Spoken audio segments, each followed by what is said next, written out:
It's World EV Day, only the fifth one ever. It was launched back in 2020 during the pandemic and is meant to unite governments, NGOs and industry leaders in promoting sustainable mobility.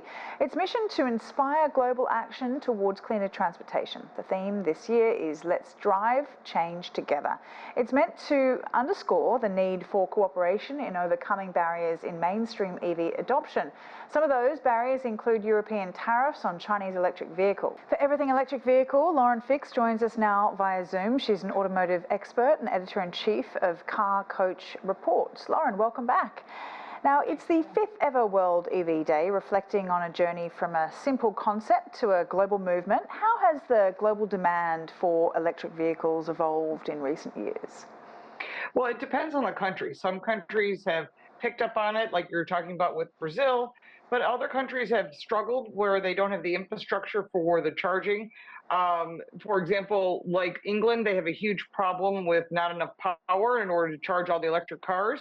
So people are sort of caught in a catch-22. They want to switch, or they're considering switching, but there are hybrid vehicles as well as plug-in hybrids and gasoline options. So here in the US, we're finding that the big thing that people are drawn to is hybrids, whether they be plug-in hybrids or regular hybrids, because you get the best of both worlds. You get that electric range when you're running around town, and if you have a long trip, then you can run it on fuel. And here in the US, there's still some resistance when it comes to electric vehicles, especially in certain states. What would get people to buy electric vehicles more? Our biggest problem here in the US, because we're quite a widespread piece of land, is the infrastructure for charging.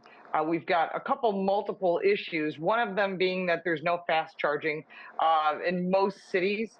Billions of dollars have been invested, but very few have been built. Part of that is government regulations and restrictions, making it very difficult for those companies who could build quick are unable to do so because of all the government regulations and permitting that's required.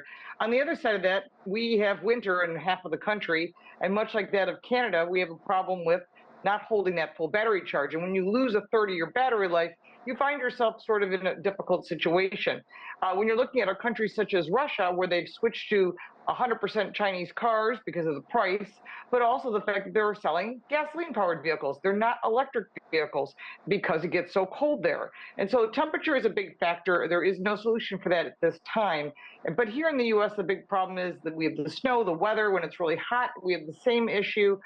Consumers find it very frustrating with very few charging stations. There's lots of restrictions to put them in your homes, such as permitting, telling your insurance company, and if you fail to do that, which many people do, the problem is if there is a problem, you won't be covered completely. So there's a lot of issues there.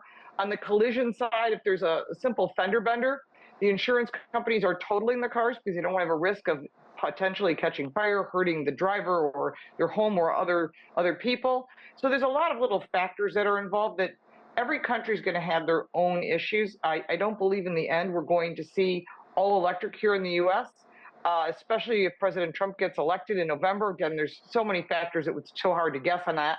But he will obviously open it up for you to make your choice. And here in the US, we like to have choices of gas, hybrid, plug-in hybrid, and of course electrics, and there's some great choices out there. So let's talk about China's leadership in the EV space. How will companies like BYD navigate growing opposition to their EVs in European and American markets?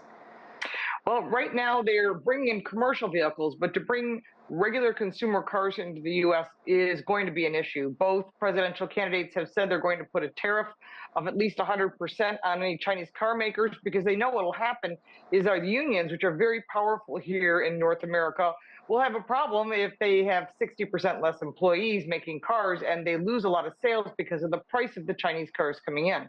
That's not to say that the cars from BYD, Chery, SAIC, and all the other brands aren't great quality cars.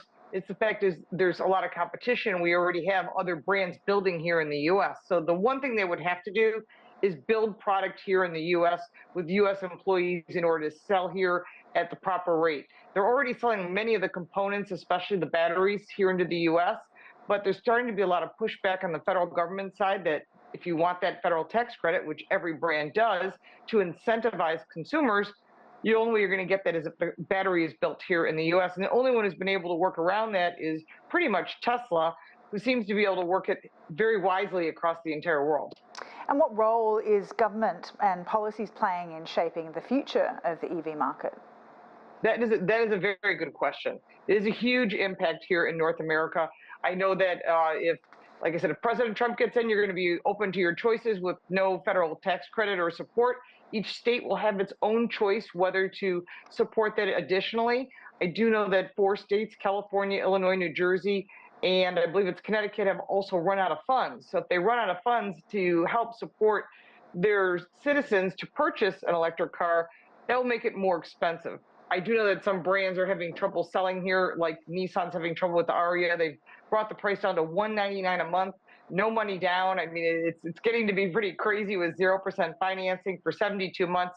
So all the brands are trying very hard to incentivize consumers, which is what they're going to have to do if the policy goes into place that there is no additional support from the federal government. Lauren Fix, really appreciate your time. Thank you.